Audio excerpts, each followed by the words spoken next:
औज़ुबिल्लाहिमिनश्शैतानिर्रजीम बिस्मिल्लाहिर्रहमानिर्रहीम। जैसा कि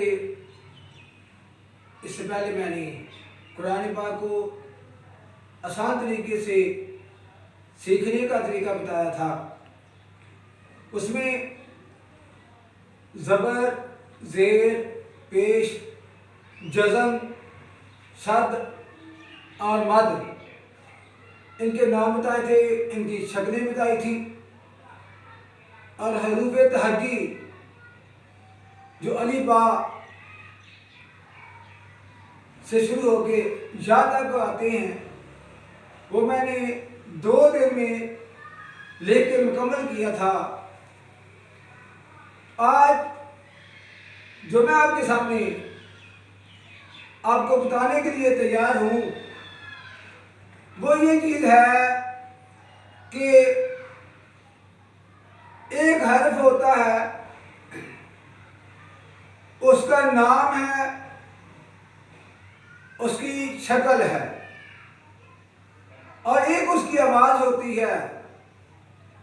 आप ये सुन के हैरान होंगे, आवाज़ से हम किसी को कैसे पहचानेंगे? तो पहचान सकेंगे आप जब आपने ये हरूफ तहज्जी की आवाज़ों को सीख लिया। अल्लाह के फजल व करम से आप कुरान पाक को बड़े ही आसान तरीके से पढ़ लेंगे। अली बा हरूफ तहज्जी जो हैं, उनकी शक्लें मैंने पहले लिखी। अब हमारा आगे वाला सबक जो है वो शुरू होने वाला है कि मैं हरूफ तहज्जी को आधी शक्ल में लिखूंगा, ताकि आपको ये पता चले कि हरूफ तहज्जी जो अलिफ से लेके या तक ख़त्म होते हैं, जिनकी तादाद 28 है, इनकी आवाज़ें कैसी हैं। एक तो आपने शक्ल लिखी, देख सकते हैं कि ये अलिफ है, उसके नाम बता देते हैं। अब हमने अलिफ की आवाज़ को सीखना है, क्योंकि जब किसी चीज़ की आवाज़ सुनते हैं आप, वो किसी जानवर की आवाज़ हो, किसी परिंदे की आवाज़ हो या किसी इंसान की आवाज़ हो, तो आप खूबी जान जाते हैं आपके सामने कोई आए या ना आए। आप किसी की आवाज़ सुनते हैं तो आप कह रहे हैं फलां आदमी बोल रहा है। किसी जानवर की आवाज़ सुनते हैं, ये फलां जानवर बोल रहा है। अगर आप किसी परिंदे की आवाज़ सुनते हैं तो आपको खूबी पता चल जाएगा वो परिंदा सामने आए या ना आए, जानवर सामने आए या ना आए। आपको पता चल जाता है कि ये बिल्ली की आवाज़ आ रही है, ये चिड़ी की आवाज़ आ रही है, ये कौवे की आवाज़ आ रही है। जब आप आवाज़ को समझ जाएंगे तो उस जानवर का नाम आपके ज़हन में फौरन आ जाएगा। तो वही चीज़ मैंने आपको आज बतानी है कि आवाज़ के साथ किसी हर्फ को पहचानना, उसकी शक्ल भी होनी चाहिए, उसका नाम भी होना चाहिए और उसकी आवाज़ भी होनी चाहिए। जब आवाज़ आप सीख जाएंगे, वो कुरान पाक की हो या उर्दू की हो, वो अलग बात है कि हरूफ तहज्जी की तादाद अरबी में 28 है और उर्दू में वो 37 हरूफ हैं। वो मैं अलग चैप्टर जो है आपके सामने बताऊंगा। लेकिन आपसे मेरी एक रिक्वेस्ट है कि ये जब आप सीखने के लिए, पढ़ने के लिए तैयार हों, हमारी जो ये हमने वेबसाइट बनाई है, आप इसको सब्सक्राइब करें और ये जो रेड बटन होता है उसको बेल आइकन कर दें, ताकि जो ही आप यूट्यूब को खोलें तो हमारा लेसन जो है, हमारा सबक जो है आपको सबसे पहले मिले और आपको पढ़ने में आसानी हो जाए। तो ये मैं अली पे उर्दू में होती है, अरबी में हम अली बा कहते हैं। हरूफ की शक्ल वही है, हरूफ का नाम वही है और उसकी आवाज़ वही है, लेकिन अरबी में जब हम ज़बर ज़ेर पेश डालते हैं इसकी आवाज़ें भी मुख्तलिफ हो जाती हैं, इसकी आवाज़ भी मुख्तलिफ हो जाती है।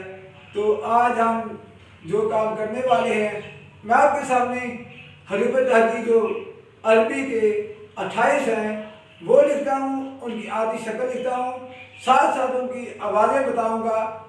वो आपको मैं पहले बता चुका हूँ कि जब आपको आवाज़ों की पहचान सही तरीके से हो जाएगी, अल्लाह के फजल करम से ये बात यकीन से कही जा सकती है कि आप बासानी कुरान पाक को पढ़ सकेंगे। वो लोग जो उर्दू पढ़ना लिखना जानते हैं, बहुत से कई दोस्तों से तल्लुक़ है, कई वास्ता पढ़ा, वो कहते हैं कर साहब हम कुरान पाक पढ़ते तो हैं लेकिन गलतियाँ बहुत ज़्यादा हैं, पढ़े लिखे हैं, तलीम दुनियावी है, लेकिन कुरान पाक हम पढ़ते नहीं हैं क्योंकि उसमें गलतियाँ हैं। तो अल्लाह के फजल करम से ये मेरा ज़िंदगी का एक तजर्बा भी है कि एक दोस्त जो कि डबल एम में था, वो कहने लगे मुझे कुरान पाक पढ़ना नहीं आता, पढ़ता हूँ लेकिन सही तरीके से नहीं। मैंने कहा चंद दिनों में इंशाल्लाह आपको सिखा दूँगा। तो मैंने उन्हें चंद चीज़ें बताई, ये ज़बर ज़ेर पेश जज़म शद मद इनको के नाम बताए, और मैंने कहा जी इनको इस तरीके से मैंने आपको बताना है। इन बातों से पहले मैंने कुरान पाक को सुना तो वो वाकई सही तरीके से ना पढ़ पाए, ना पढ़ सके। तो जब मैंने उनको बताया कि ये ज़बर है, ज़ेर है, पेश है, जज़म शद मद, और इनको इस तरीके से पढ़ना है, मैं आपको ये 2-3 दिन में आपको समझा दूंगा और बता दूंगा, आप मुझे थोड़ा सा टाइम दें। जब मैंने ये बातें बता दी तो वो कहने लगे कार साहब मुझसे सबक सुने। तो मैंने सबक सुना था, अल्हम्दुलिल्लाह वो काफ़ी हद तक वो बेहतर हो चुके थे चंद मिनटों में ही। इसलिए वो लोग जो स्कूल की तालीम रखते हैं, स्कूल पढ़े हुए हैं, अच्छी तालीम है उनके पास, कुरान पाक पढ़ने में दिक्कत महसूस होती है, ये चीज़ें मैं जो आपको बताऊंगा इनको अच्छे तरीके से ज़हननशीन कर लें और फिर मुझे बताएं। मैं आप आज अपना टेलीफोन नंबर भी लिख दूँगा, और ये पढ़ने के बाद जब आप अपने हरूफ की कुरान पाक की तस्हीह कर लें तो ये मुझे आप फ़ोन करके बताएं। या अगर कोई प्रॉब्लम आए आपको कि मुझे ये समझ नहीं आ रही, तो मैं अल्लाह के फजल करम से आपको समझाने की कोशिश करूँगा और आप काफ़ी हद तक बेहतर कुरान पाक पढ़ सकेंगे। अब मैं कुछ लिखने की तरफ जाता हूँ। बिस्मिल्लाहिर्रहमानिर्रहीम।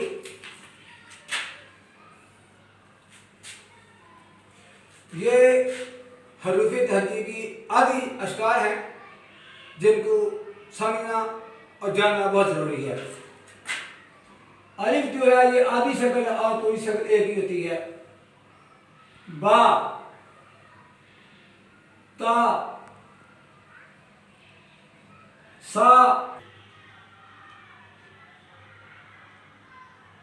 सा, जीम, हा, खा,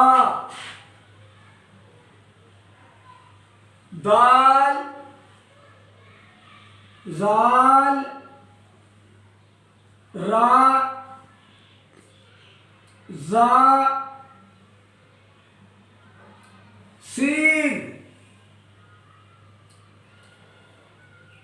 शीन, स्वाद, द्वाद, त्वा, रा, आइन, वाइन, फा, काफ, काफ, लाम, मीम, नून, वाव, हा, हमजा, या। ये हरूफ है जिनकी मैंने आधी शक्ल लिखी है। कुछ हरूफ ऐसे हैं जिनकी आधी शक्ल और पूरी शक्ल एक जैसी होती है। तो इनकी आवाज़ें मैं आपको पढ़ता हूँ, आप तवज्जो से सुनेंगे तो आपको पता चल जाएगा कि जो आवाज़ है ये किस हरफ की आवाज़ है। जैसा कि आपने ये देखा, कुछ हरूफ की शक्ल एक जैसी है, लेकिन नुक्तों की वजह से पता चल जाता है कि ये हर्फ क्या है। और कुछ हरूफ ऐसे हैं जिनके नुक्ते एक जैसे हैं, मगर उसकी शक्ल से पता चलता है कि ये हर्फ क्या है। अब इनकी आवाज़ें ज़रा दोहराएं, मैं पढ़ता हूँ। पहली अलिफ है, आप इसकी आवाज़ें पढ़ दी हैं, मैंने हरूफ को नहीं पढ़ना, सिर्फ आवाज़ें पढ़ूंगा। अ, ब, त। अगर ये बात उनकी किसी को समझ ना आए तो ये जैसे उर्दू के हरूफ होते हैं, अलिफ की बात मैंने अ बोली है, तो अ आप कैसे समझेंगे कि अ क्या है। वो समझते बोलते वक्त कुछ बच्चे कह देते हैं आ, कुछ ओ, कुछ क्या कह देते हैं, लेकिन मैं आपको बता देता हूँ कि अ कैसे निकालना है। अ की बात निकालने के लिए आपके सामने मैं लफ्ज़ बोलता हूँ अनार। अनार आपको खुद ही पता चल गया कि अलिफ की बात अ है, अनार। आगे बा है, बा की बात है ब, खाब, ब, खाब, आब, यानी ब, ये बात है। इस तरह त, छ, ज, ह, ख, द, र,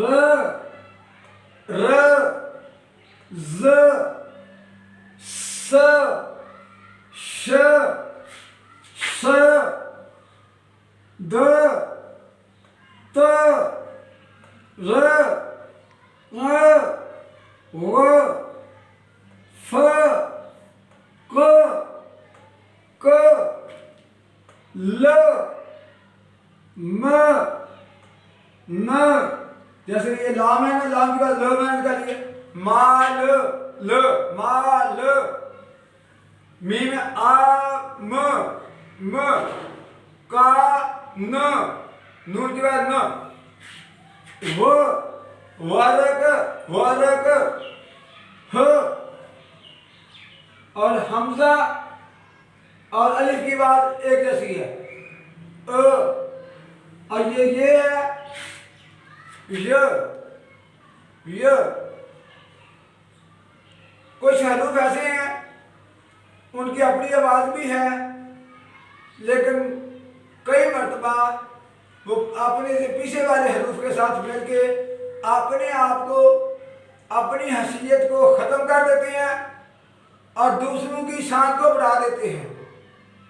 तो ये अल्लाह ताला को भी पसंद है कि जो अपने आप को ख़त्म कर देते हैं, ये वली अल्लाह की शान है और ये अल्लाह की शान है। वो अपने आप को कुछ नहीं समझते, कहते हैं दूसरे ही बड़े हैं। तो ये कुछ हरूफ हैं जो किसी हरफ के आगे आते हैं तो अपने आप को वो ख़त्म कर देते हैं, पीछे वाले हरफ की ताकत को बढ़ा देते हैं, उसको लंबा कर देते हैं। जैसे अलिफ है, जो मैं लिखता हूँ अलिफ, वाव और या, ये तीन हरफ हैं। जब किसी हरफ के आते हैं इनको हरूफ मद्दा कहते हैं, अरबी में हरूफ मद्दा कहते हैं। ये अरबी में तीन है, जब उर्दू में पढ़ेंगे तो फिर छोटी ये और बड़ी ये निकालेंगे, वो अलग चैप्टर है इंशाअल्लाह बाद में करेंगे। लेकिन ये तीन हरफ ऐसे हैं जब किसी हरफ के आगे आते हैं तो पीछे वाले हरफ को लंबा कर देते हैं, अपनी हैसियत को ख़त्म कर देते हैं। तो ये इसके बाद इंशाअल्लाह हमारा अगला सबक होगा कि इनको हमने कैसे पढ़ना है, किस हर्फ को लंबा करना है, किसको छोटा करना है, ऊपर को लंबा करना है, नीचे को लंबा करना है या आगे को लंबा करना है। लेकिन ये मैं आपको, मैंने कहा था कि अपना नंबर लिख देता हूँ अगर किसी दोस्त को, किसी बहन को, किसी भाई को, किसी बुजुर्ग को, किसी बच्चे को कोई प्रॉब्लम आए कि ये कर साहब आप हमें बता दें कि इस हर्फ को कैसे पढ़ना है, इसकी आवाज़ क्या है, तो मैं आपको बताने के लिए इंशाल्लाह हाजिर होऊंगा।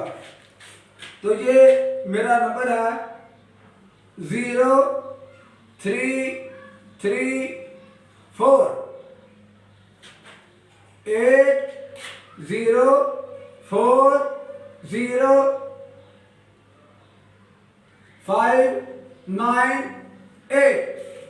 ये मेरा नंबर है। दूसरा नंबर एक और है, वो 12 ये यू का नंबर है, ये आसानी से कर सकता है। तो अगर किसी को कोई प्रॉब्लम आए तो आप मुझे फ़ोन करके पूछ सकते हैं कि इस हर्फ की आवाज़ क्या है, इसको कैसे पढ़ना है। अल्लाह ताला आपको सही तरीके से कुरान पाक पढ़ने की, इस पर अमल पैदा होने की तौफीक अता फरमाए। वमा अलैना इल्लल बलागुल मुबीन।